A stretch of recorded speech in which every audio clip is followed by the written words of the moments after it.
we're really just talking about insurance of your mind being able to get to the next step. If you've ever been in a crisis situation or a situation, seen a car accident, something, your mind immediately goes into these certain inoculated stress points, and your ability to think to the next step is obviously very paramount. And being able to have a vehicle in this case to get home. If you're 20 miles away from home, it's going to take you probably all day if you're at a good pace to get there, to get home. Probably 12 hours to walk your way home, as opposed to 20 miles traversing at 15 to 30 miles an hour, having to get through things, through jams, whatever, to get home, to get to your home base is really important.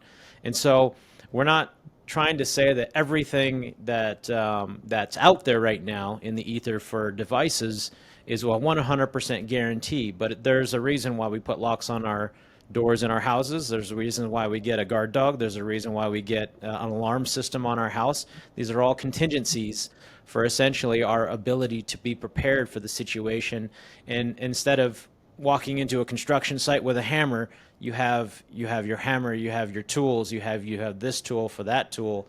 And so having an array of tools to be able to prepare you for a situation that you are hopefully prepared for as best as you can is really the objective. Right, right.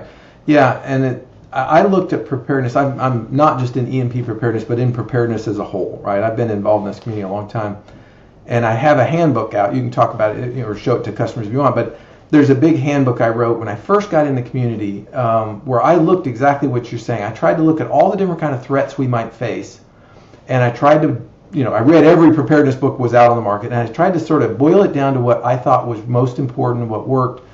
And I wrote this handbook to practical disaster preparedness, and that's kind of what you're talking about, is putting in place layers of protection so that you can kind of get through. Maybe it's not an EMP this week, maybe it's a solar CME, or maybe it's a giant snowstorm, or maybe it's a biological attack, or maybe it's a cyber attack on our hospital. There's a lot of different things that can affect us and our ability to sort of have daily life keep going. And having a really good preparedness plan, I think, is critical to everybody. And so I would encourage people, think beyond EMP, but think about preparedness as a whole, and EMP is a portion of that. It is one of the threats that you might face.